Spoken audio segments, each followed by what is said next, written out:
नमस्कार, मैं हूं संजय शर्मा। आप देख रहे हैं 4 PM यूपी। गजब राजनीति है इस देश में। और जैन जी और नौजवान अब राजनीति को बदलने आए हैं। गोदी मीडिया के एंकरों को ठिकाने लगा दिया। अभय दवे जी से मैं पूछ रहा हूं कि अंजना ओम कश्यप जी ने सोचा था कि कभी आज तक का यह हाल हो जाएगा? बैंड ही बज गई है। अंजना ओम कश्यप जी पता नहीं क्यों 4 PM से इतना नाराज थी, मुझे नहीं पता। अभय दुबे जी से मैंने इन तमाम मुद्दों पर बात की है, बढ़ती हुई महंगाई पर बात की है और पूछा है उनसे कि क्या होगा जब इस तरह देश चलाने की कोशिश की जाएगी। क्या होगा जब एंकर एंकरनियां इस तरह का नृत्य करेंगे और क्या होगा इस राजनीति का। रोचक बातचीतें चलते हैं अभय दुबे जी के पास। 4 PM न्यूज नेटवर्क में बहुत बहुत स्वागत है अभय दुबे जी आपका। ये तो मोटा मोटा मुझे अब तय समझ में आ रहा है कि धर्मेंद्र प्रधान जी कहीं नहीं जाने वाले। मंत्रिमंडल अगर विस्तार हुआ जिसकी चर्चा है तो हो सकता है कि उनको एक्स को वाई, वाई को एक्स कर दिया जाए और ज्यादा दबाव बना तो धर्मेंद्र प्रधान जी को किसी और विभाग का, भारी भरकम विभाग का मंत्री बना दिया जाए। लेकिन ये जो नौजवानों का गुस्सा था, ये काकरोच पार्टी का गुस्सा था, ये जैन जी का गुस्सा था, आपको लगता है ये गुस्सा शांत हो गया होगा? बार बार परीक्षा लीक की बातें उठ रही हैं, बार बार ये उठ रहा है कि नौजवानों के संग कितना धोखा कर रही है सरकार। ये बातें क्या खत्म हो जाएंगी? ये बातें समाप्त हो जाएंगी या कोई ना कोई गुस्सा अंदर अभी पनप रहा है और जो एक बड़ा रूप ले सकता है देश में? क्या लगता है? संजय जी, सरकार की एक तिकड़म है। वो तिकड़म उन्होंने सोच समझ के बनाई है। उस तिकड़म के दो पहलू हैं, दोनों पे गौर करना जरूरी है। एक पहलू तिकड़म का ये है कि धर्मेंद्र प्रधान का इस्तीफा हो जाएगा और इस्तीफे का श्रेय जो काक्रोच है उनको थमा दिया जाएगा। भारत में जेनजी मत कहिए, आप काक्रोच कहिए, क्यों काक्रोच में जेनजी भी शामिल है और जेनजी के अलावा दूसरे पहलू भी शामिल हैं, दूसरे किस्म के जो आंदोलनकारी हैं वो भी शामिल हैं। तो उनका श्रेय काक्रोच को दे दिया जाएगा ताकि विपक्ष को उसका श्रेय न मिल पाए, एनएसयूआई को उसका श्रेय न मिल पाए। ये पूरा दांव है। ये तो एक पहलू है उसका। दूसरा पहलू ये है, जो कि आपने खुद भी अपने अपने वक्तव्य में जिक्र किया, कि नरेंद्र मोदी सीधे सीधे अपने मंत्री का इस्तीफा नहीं लेंगे, बल्कि जब मंत्रिमंडल में फेरबदल होगा तो उनको चुपचाप ड्रॉप कर दिया जाएगा। और मुझे नहीं लगता कि उनको किसी दूसरे मंत्रालय में भेजा जाएगा, उनको ड्रॉप कर दिया जाएगा, किसी दूसरे मंत्री को बैठाया जाएगा। ये दो में से एक कोई काम होगा, जो सबसे ज्यादा अनुकूल होगा वही पद्धति अपनाई जाएगी। ये मुझे लगता है कि नरेंद्र मोदी करने वाले हैं, क्योंकि सरकार बुरी तरीके से इस मसले में फंसी हुई है। ये तो स्पष्ट है कि सीबीएसई की परीक्षा हो या नीट की परीक्षा हो या जी की परीक्षा हो, सरकार बुरी तरीके से नाकाम रही है। उस नाकामी के क्या कारण है, ये अपने आप में एक जांच का विषय है। मेरे दिमाग में तो स्पष्ट है। मेरे दिमाग में तो यह है कि राष्ट्रीय स्वयंसेवक संघ ने अपने समर्थक परिवारों को, अपनी विचारधारा में दीक्षित लोगों को सिस्टम में पंप करने के लिए ये पूरा घोटाला धर्मेंद्र प्रधान के जरिए पूरा का पूरा इंजीनियर किया गया। चूंकि उसमें कुछ गड़बड़ी हो गई और पोल खुल गई, इसलिए सब मामला फंसा हुआ है। चूंकि पोल बहुत ज्यादा खुल गई और सारा मामला फंस गया बुरी तरीके से, गलतियां पे गलतियां हुई, इसलिए सारी दिक्कतें होती चली गई और सरकार बुरी तरीके से परेशान हो गई। तो इस बात को धर्मेंद्र प्रधान की अक्षमता के तौर पर लिया जा रहा है कि जो उन्हें एजेंडा दिया गया था, उस एजेंडे को उन्होंने काफी घटिया तरीके से, मूर्खतापूर्ण तरीके से लागू किया। इस तरीके से लागू किया कि सरकार भी फंस गई, संघ भी फंस गया और धर्मेंद्र प्रधान खुद भी फंस गए। इसलिए धर्मेंद्र प्रधान को सजा मिलनी तय है। जो आदमी अपने मालिक का काम ठीक से न कर पाए उसको तो हटा ही जाता है। धर्मेंद्र प्रधान को ऐसा माना जाता है, बहुत सारे समीक्षकों की राय ये है, धर्मेंद्र प्रधान को सजा मिलेगी, उनको हटाया जाएगा। कैसे हटाया जाएगा, ये सब वक्त और जरूरत के ऊपर निर्भर है। उन्हें मंत्रिमंडल से ड्रॉप किया जाएगा या चुपचाप हटा दिया जाएगा फेरबदल के दौरान, ये सब उस वक्त तय होगा। गुस्सा शांत हो जाएगा? जैन जी, नौजवान, वो एक अलग स्टूडेंट, चीज है, वो एक अलग चीज है। वो कैसे गुस्सा होगा? तो फिर वो गुस्सा क्या किया जाएगा? गुस्सा तो सरकार की उम्मीद यही है कि इससे मामला हवा निकल जाएगी पूरे मसले की। ठीक उसी तरह जैसे कि 3 कृषि कानूनों को खत्म कर देने पर पूरे किसान आंदोलन की हवा निकल गई थी। किसान आंदोलन के पास कोई तर्क नहीं रहा अपने चलाए जाने का। धीरे धीरे करके लोग उससे विड्रॉ करते चले गए, किसान आंदोलन खत्म हो गया। असाधारण किसान आंदोलन था, दुनिया के पैमाने पर ऐसा किसान आंदोलन जो 1 साल तक चलता रहे कहीं नहीं हुआ था। लेकिन उस आंदोलन को प्रधानमंत्री ने तीनों कानून जैसे ही वापस लिए, उसके बाद बहस शुरू हो गई, अब किसान आंदोलन में क्या बचा है। तो सरकार ये मानती है कि अगर वो धर्मेंद्र प्रधान का इस्तीफा हो जाएगा तो काकरोचों का जो आंदोलन है उसकी हवा निकल जाएगी। काकरोच अपनी पीठ ठोंकते हुए चले जाएंगे कि भाई हमने आंदोलन किया और हमने सरकार को झुकने पर मजबूर कर दिया। ये सवाल आपका सही है। क्या इससे आमतौर पर जो नौजवान हैं, जो लोग इससे सताए हुए पीड़ित हैं इस पूरे घोटाले से, क्या वो भी संतुष्ट हो जाएंगे, वो भी चुप बैठ जाएंगे? मेरा ये मानना है, जनता के मन में जो आग है, नौजवानों के मन में जो आग है, छात्रों के मन में जो आग है, वो इस तरीके से बुझने वाली आग नहीं है। वो आग तब तक नहीं बुझेगी जब तक वो इस सरकार के खिलाफ कम से कम एक वोट नहीं डाल देंगे। और ये आग जल रही है। मैं चाहता हूं कि 4 PM के दर्शक मेरे ऊपर यकीन करें कि ये आग जल रही है, और जब तक वो सरकार के खिलाफ वोट नहीं कर देगी तब तक ये आग जलती रहेगी। मैंने आज अवनय मैथ्स जो टीचर है उनका बातचीत की मैंने उनसे, और मैं देख के हैरान रह गया कि नौजवान शिक्षकों के मन में कितना गुस्सा है, और इनसे लाखों लाखों स्टूडेंट जुड़े हुए हैं। लाखों स्टूडेंट देख रहे हैं कि किस तरह अंजना ओम कश्यप जी ने, आज तक ने, इन यूट्यूब पर जो मुफ्त में पढ़ा रहे हैं। आज वो अवनय सर बता रहे थे कि ना जाने कितने बच्चों का वो रिचार्ज कराते हैं, उनको मोबाइल दे देते हैं कि गरीब बच्चे मुखर्जी नगर में आकर लाखों रुपए ना पढ़ाई पे खर्च करें, गरीब बच्चे अपने गांव में पढ़ लें। और एक संगठित, अब तो मैं समझ में आ गया कि जो मुखर्जी नगर के कोचिंग इंस्टीट्यूट हैं, जो हजारों करोड़ों की कमाई करते हैं और सरकार के संग सुना जाता है कि बहुत मिल बांट के काम करते हैं। मुझे लगता है कि अंजना ओम कश्यप जी की प्लानिंग रही होगी कि उनके जरिए इन यूट्यूब पे फ्री में पढ़ाने वालों को बदनाम करो।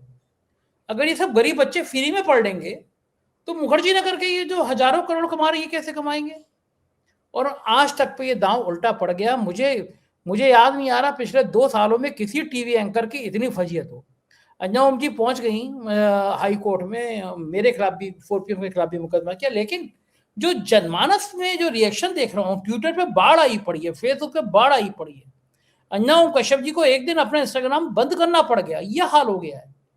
ये क्या कुछ नई क्रांति की तरफ हम बढ़ रहे हैं? क्या समझ में आएगा अंजना ओम कश्यप जी को और आज तक को कि ये मामला गड़बड़ पड़ गया? ऐसे पंगा नहीं करना चाहिए था नौजवानों से। देखिए, अंजना जी समझे या न समझे, आज तक चैनल समझे न समझे, ये महत्वपूर्ण बात नहीं है। मेरा मानना है कि महत्वपूर्ण बात यह है कि जिसको आप लोग जेन ज़ी कहते हैं, मैं उसको भारत की युवा पीढ़ी कहता हूं, जो भारत की 1.5 करोड़ की आबादी में करीब 50% उसका हिस्सा है। ये जो 1.5 करोड़ की आबादी में 50% जो हिस्सा है, ये हिस्सा क्या चाहता है? क्या ये हिस्सा यही व्यवस्था चाहता है जो इस सरकार ने बना रखी है, जिसमें पेपर लीक हो, जिसमें नौजवानों के भविष्य पूरी तरीके से तबाह हों? क्या यही चाहता है? जो लोग CBSE में की परीक्षा में बैठते हैं, हम लोगों को उनकी उम्र भी पता है। जो लोग नीट की परीक्षा में बैठते हैं, हमें उनका प्रोफाइल भी पता है। जो लोग जी की परीक्षा में बैठते हैं, हमें उनका प्रोफाइल भी पता है। ये सारे के सारे लोग इस वक्त देश के सबसे ज्यादा मानसिक रूप से और शारीरिक रूप से और आर्थिक रूप से सताए हुए लोग हैं। ये लोग निश्चित रूप से सरकार से जवाबदेही करेंगे, चूंकि जवाब उन्हें मिलने वाला नहीं है, इसलिए सरकार को उनकी नाराजगी का खामियाजा उठाना पड़ेगा। अंजना ओम कश्यप या आज तक जैसे चैनल, इन बातों के बीच में इनका कोई मतलब नहीं है। ये रहें न रहें, इससे कोई फर्क नहीं पड़ता। हम लोग मीडिया वाले हैं, वो भी मीडिया वाले हैं, इसलिए हम उनका जिक्र करते हैं, और वो हमारी बिरादरी के हैं, मैं ये मानता हूं। अंततः घूम फिर के कहीं अंजना जी हम लोगों को मिलेंगी किसी होटल में, किसी कैफे में, किसी चाय घर में, किसी सड़क पे, किसी कॉर्नर पर रिपोर्टिंग करते हुए या कुछ करते हुए, तो हम लोग उनका अभिवादन करेंगे, वो हमारा अभिवादन करेंगी। हम लोग में बातचीत होगी, हो सकता है हम लोग एक एक कप चाय भी साथ बैठ के पिए, एक एक कप कॉफी भी साथ बैठ के पिए। मुझे भी बुला लीजिएगा। मुझे भी बुला बिल्कुल, लीजिएगा। आप भी होंगे उसमें, आप भी होंगे। मैं तो आपको मिला के बात कर रहा हूँ, अच्छा, मैं तो आपको मिला के बात कर रहा हूँ। तो ठीक है। मेरा कहना अंजना ये है जी कि मैं और इसका क्या संजय जी होगा? दोनों मिलेंगे और वो मिलेंगी उसमें। वो भले ही वो नेक महिला है, भले ही आज वो जो कुछ भी करती रहें, वो अंततः हम लोगों के साथ बैठ कर कॉफी पिएंगे। मुझे यकीन है, आखिरकार हम लोग हैं तो एक ही बिरादरी के। देर सवेर हाँ, की बात है, केंद्र में सत्ता बदलेगी तो वो कहीं और नजर आएंगी। बस ये कि अभी फिलहाल वो थोड़ी गोदी मीडिया ज़्यादा आज वो भगवाधारियों के साथ है, कल वो सफेद वस्त्रधारियों के साथ होंगी। ये आप निश्चित चैनलों की निष्ठा जो है ना, वो सरकार के आप संग बदलती रहती है। देखिए, आप निश्चित समझिए, आज वो भगवाधारियों के साथ हैं, कल वो हुँ। सफेद वस्त्रधारियों के साथ होंगी, वरना टिक नहीं पाएंगी। उनके हाँ, टिकने का तो यही तरीका है सबसे बड़ा। हाँ, तो सरकार वो बदलेगी तो ये मुझे नफ़रत मुझे की उसमें कोई पताका दिक्कत नहीं है। जाएगी। मैं जानता हूँ इन सब का किरदार मैं अच्छी तरीके से जानता हूँ। मुद्दतों से मैं देख रहा हूँ इन लोगों ने कितने बार अपने किरदार को बदला है। ये अंजना ये जी बात न्यूज़ 24 में भी कभी काम करती थी, जो कि अनुराधा जी का चैनल है, राजीव जी का चैनल है। हम लोग जानते हैं ना उनको। मैंने उस वक़्त भी यू न्यूज़ 24 में उन्हें राजीव जी से बात करते हुए सुना है, अनुराधा जी से बात करते हुए सुना है। मेरे उनके प्रोग्राम में भी मैंने भाग लिया है। मैं पुरानी बात बता रहा हूँ, जब वो आज तक में नहीं थी। मैं उस वक़्त की बात बता रहा हूँ। मैं बहुत पुराना चावल हूँ संजय जी। हाँ, मैं इसमें सब क्या दो राय है, हाँ, आपको एक-एक और आदमी की जन्म पत्री जानते हैं। पुराना चावल हमेशा खुशबूदार होता है। हाँ, ये बात तो सही है अभय जी, आपके अंदर तो खुशबू बहुत आती है। तभी तो मैं कहता हूँ जी। मैं तो आपका काय फैन इसीलिए हूँ। बात कुछ बातें राजनीति की। उत्तर प्रदेश के मुख्यमंत्री तो एकदम फ़ॉर्म में आ जाते हैं कभी-कभी। हुँ, नंदी जी हैं, इलाहाबाद के हैं, काफ़ी विवादित रहे हैं धंधे के मामले में, पैसे के मामले में। भ्रष्टाचार के इतने आरोप लगे कि अगर मैं गिनाने बैठूँगा तो सुबह हो जाएगी, पूरे 24 घंटे बीत जाएँगे। दिल्ली दरबार के बड़े करीबी हैं, एक्सप्रेसवे में ठेकेदार उनके चैन के मन के होते थे। ब्लैक स्ट्रीट ठेकेदारों को भी काम मिल जाता था, विभाग उनका था। लेकिन अचानक योगी जी ने उनका विभाग छीन लिया, हुँ, डायरेक्ट खुद ले लिया विभाग कि जाइए। पूरे ठेकेदार जिन्होंने कहीं न कहीं एडवांस दे रखा होगा किसी न किसी इंजीनियर को, अफ़सर को, पसीने-पसीने हैं। और लोग समझ नहीं पा रहे कि पिछले 4 सालों से नंदी के भ्रष्टाचार की कहानियाँ गली-गली, मोहल्ले-मोहल्ले में गूँज रही थी। हुँ। तब योगी आदित्यनाथ ने क्यों नहीं समझा? या अब 1 साल बचा है चुनाव में तो समझ में आ गया कि ये जो बेईमानी की कहानियाँ हैं, बच्चे-बच्चे की जुबान पे हैं, तो ये कितना ही अब्दुल की चूड़ी टाइट करते रहो। अगर ये भ्रष्टाचार कम नहीं होगा तो अब्दुल की चूड़ी तो नहीं, हिंदुओं की चूड़ी टाइट हो जाएगी और हिंदू हमारी चूड़ी टाइट कर देंगे। लेकिन ये तो दिल्ली को खुला चैलेंज है, अमित शाह, मोदी के करीबी आदमी नंदी को इस तरह पैदल करना। क्या लग रहा है कि अब मयान में तलवार अभी जाने का नाम नहीं ले रही, अभी कुछ देखना बाकी है? देखिए, विधानसभा का चुनाव जो है, उत्तर प्रदेश विधानसभा का चुनाव अभी थोड़ी-सी दूर है। अगले साल होगा ये चुनाव ये। अभी इस साल में ही कई महीने बाकी हैं। अभी तो मई का महीना चल रहा है। अभी जून, जुलाई, अगस्त, सितंबर, अक्टूबर, नवंबर, दिसंबर, काफ़ी महीने बाकी हैं। ऐसी स्थिति में मैं ये मानता हूँ कि जैसे ही ये साल खत्म होगा, वैसे ही पाला मजबूती के साथ खिंच जाएगा। उसके बाद हम लोगों को देखना ही पड़ेगा कि योगी आदित्यनाथ क्या रवैया अपनाते हैं और उनके मुकाबले जो केंद्र का गुट है भारतीय जनता पार्टी का, क्या वो दृष्टिकोण अपनाता है कि वो उत्तर प्रदेश विधानसभा का चुनाव किस तरह लड़ना चाहता है। क्या वो योगी आदित्यनाथ से झगड़ा करके लड़ना चाहता है या योगी आदित्यनाथ से समझौता करके लड़ना चाहता है? यही है वो केंद्रीय प्रश्न जिसके आधार पर तय होना है कि उत्तर प्रदेश का राजनीतिक भविष्य क्या है। और उत्तर प्रदेश का राजनीतिक भविष्य क्या है, इसी के साथ जुड़ा हुआ है कि वो 2029 में दिल्ली का राजनीतिक भविष्य क्या है। ये दोनों मुद्दे महत्वपूर्ण हैं, इन पे गौर करने की जरूरत है। मैं बहुत ही बिना किसी हेर फेर के ये बात कह रहा हूं। अच्छा, लगता है मेरा मानना यह है संजय जी कि केंद्र की पूरी कोशिश होगी कि किसी न किसी तरीके से योगी आदित्यनाथ के साथ समझौता कर लें। उसकी शर्तें होंगी, उसमें एक लेन देन होगा, कितने टिकट किसको क्या मिलेंगे, ये सब कुछ होगा उसके अंदर। अगर योगी आदित्यनाथ ही समझौता करने से इनकार कर देते हैं तो मैं ये मानता हूं कि भाजपा का उत्तर प्रदेश में भविष्य संदिग्ध हो जाएगा और अखिलेश यादव की बनाएगी, पीडीए की बनाएगी, अखिलेश और कांग्रेस के गठजोड़ की बनाएगी। अगर आलाकमान और योगी आदित्यनाथ के बीच में समझौता हो गया तब फिर पूरा खेल जो है दूसरे तरीके से खेला जाएगा। तब खेल चुनाव नतीजा आ जाने के बाद शुरू होगा। अगर समझौता नहीं हुआ तो वो जैसे ही नाम वापसी की तारीख खत्म होगी, खेल वहीं शुरू हो जाएगा। आप समझ रहे हैं मेरा क्या कहने का मतलब क्या है? खेल वहीं से शुरू हो जाएगा। वहीं शुरू हो जाएगा। अलग अलग समीकरण बन रहे हैं। जैसे पीडीए के मुकाबले में अब योगी आदित्यनाथ फिर से कुछ बढ़ावा दे रहे हैं ठाकुर राजनीति को। करणी सेना के बयान सामने आने लगे हैं। अब पता नहीं इसमें योगी जी का कितना हाथ होगा, नहीं होगा। क्या उत्तर प्रदेश का चुनाव धार्मिक मुद्दों के साथ साथ जातीय संतुलन भी बहुत तय करेगा, जातीय गठजोड़ तय करेगा? सब कुछ इस बात पर निर्भर करता है, जो बात मैंने पहले कही थी, कि क्या केंद्रीय भाजपा के केंद्रीय आला कमान और योगी आदित्यनाथ के बीच में एक फौरी समझौता होगा या नहीं होगा। असली सवाल ये है। अगर समझौता होगा तो वो किस तरह प्ले आउट करेगा, अगर समझौता नहीं होगा तो वो किस तरह प्ले आउट करेगा, इसकी तरफ हमें निगाह डालना होगा। पूरी परिस्थिति बहुत जटिल है। परिस्थिति बहुत जटिल है।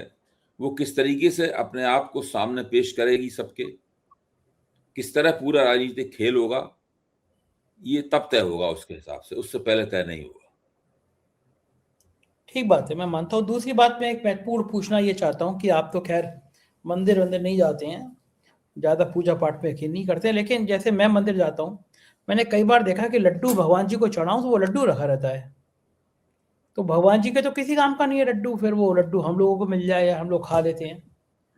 तो भगवान जी तो विरक्त होते हैं, उनको तो मोह माया से मतलब नहीं है। तो राम मंदिर में अगर चढ़ावा चढ़ा और चढ़ावा से मान लो चोरी हो गई, तो पार्टी किसी भी पार्टी के फंड में, देश की सबसे बड़ी पार्टी के फंड में आ गई, तो इसमें भगवान जी का क्या बिगड़ गया? भाई भगवान जी को तो पैसे लेने नहीं है। राम मंदिर के लिए जमीन 2 करोड़ में किसी एक्स ने खरीदी, मुस्लिम ने खरीदी थी, और वो 50-100 गुना दाम पर शाम होते होते ट्रस्ट को बेच दी गई। और राम जन्मभूमि ट्रस्ट के जो सर्वाए निपेंद्र मिश्रा जी, वो मुलायम सिंह जी के प्रधान सचिव थे जब गोली चलाई गई। एक बेचारा गोली कार सेवक है अयोध्या में, उससे मुझसे बात करी, बहुत पीछे पड़ गया, तो मैंने उसका इंटरव्यू किया। वो रोने लगा, उसके 4 गोली लगी थी, और बोला कि जिसने मुझ पे गोली चलाई वही आज मंदिर बनवा रहा है नृपेंद्र मिश्रा।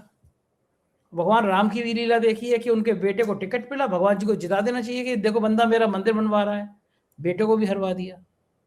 तो अगर मान लो मंदिर की कीमत पे थोड़ा ज्यादा दाम पे खरीद दिया, चंदा इतना चढ़ा रहे हैं, लोग पागल हो रहे हैं, मतलब अपना चंदा दे जा रहे हैं, तो क्या फायदा होगा? भगवान जी थोड़ी नहीं ले लेंगे। थोड़ा वो चोरी हो गया 7-8 करोड़ को, तो अखिलेश यादव को इतनी बर्ची क्यों लग रही है? परेशान हो ही पड़े, चंदा चोरी होगा, चंदा चोरी होगा। देखो कितने बीजेपी के लोग कितने शांत बैठे हुए हैं। वो कह रहे हैं, ब्रिजेश वाटा कह रहे हैं कि अखिलेश यादव बाबरवादी सोच के हैं। सही तो है, ये बिल्कुल सही तो कह रहे हैं। अब अगर चंदा चोरी हो गया फिर इतना हंगामा काटेंगे तो बाबरवादी पे है ना, खामोश रहना चाहिए। क्यों परेशान हो रहे हैं चंदा चोरी पे इतना? बताइए अभय जी, नहीं होना चाहिए ना? देखिए, आपके सवाल का जवाब देने के लिए मैं आपको उत्तर प्रदेश से थोड़ा दूर ले चलूंगा, कर्नाटक की तरफ ले चलूंगा। कर्नाटक सरकार के मंत्री हैं प्रियांक खड़गे, जो कि मल्लिकार्जुन खड़गे के पुत्र हैं। प्रियांक खड़गे ने राष्ट्रीय स्वयंसेवक संघ से जवाब तलब किया है कि आपको कितना पैसा मिलता है, कहां से मिलता है, कैसे मिलता है, आप इसका हिसाब दीजिए। आपका रजिस्ट्रेशन किस संगठन के दौरान है, कहां क्या है, आपकी कानूनी स्थिति क्या है, आप किस कानून के तहत अपनी गतिविधियां चला रहे हैं, इसका जवाब दीजिए। और ये कह के प्रियांक खड़गे ने एक तरह से एक सिलसिला शुरू कर दिया है कि राष्ट्रीय स्वयंसेवक संघ और उसके सहयोगी संगठनों से जवाब तलब किया जा सकता है। ये लोग होली काऊ नहीं है। इनके साथ इनसे सवाल पूछे जा सकते हैं, इन्हें कानून की कसौटी पर कसा जा सकता है।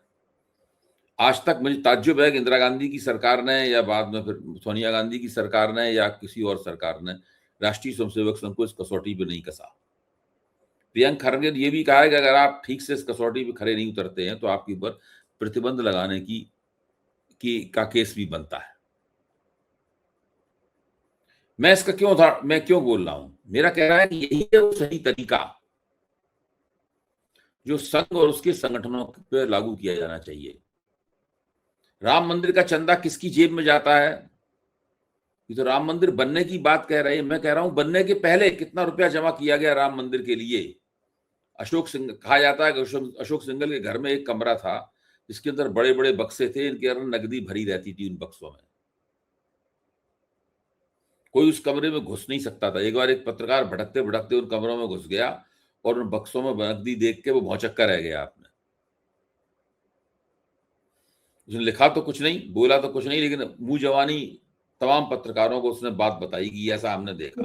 सुधीर चौधरी को भेज देना चाहिए, 100 करोड़ रुपए वो गिन सकते हैं। मैं ये कहना चाहता हूं संजय जी, आप सुधीर चौधरी के बड़े प्रेमी हैं, आप अक्सर उनका जिक्र करते रहते हैं।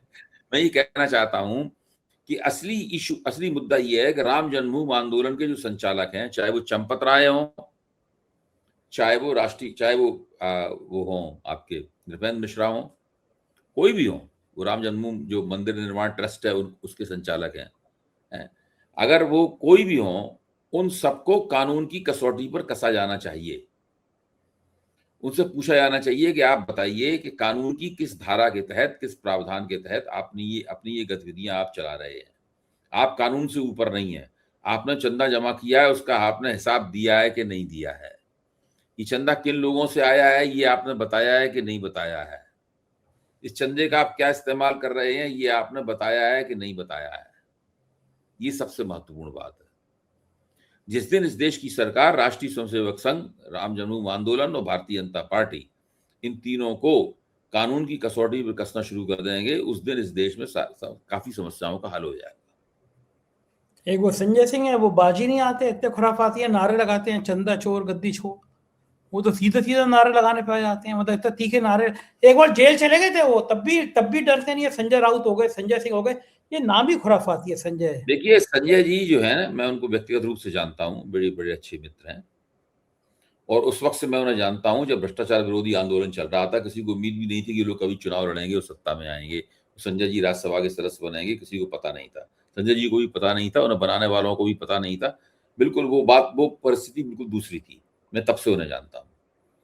देखिए संजय जी बहुत ही ईमानदार, बहुत पारदर्शी, बहुत विद्रोही और बहुत आंदोलनकारी किस्म की हस्ती है, और इस तरह के लोगों को इस आंदोलन की बहुत जरूरत है। लोकतंत्र को बहुत जरूरत है इस तरह के लोगों की। मैं ये मानता हूं कि संजय जी ने जो कहा है वो बहुत महत्वपूर्ण है। जो प्रियांक खरगे ने सवाल पूछा है वो बहुत महत्वपूर्ण है। ये सारे सवाल बहुत महत्वपूर्ण हैं।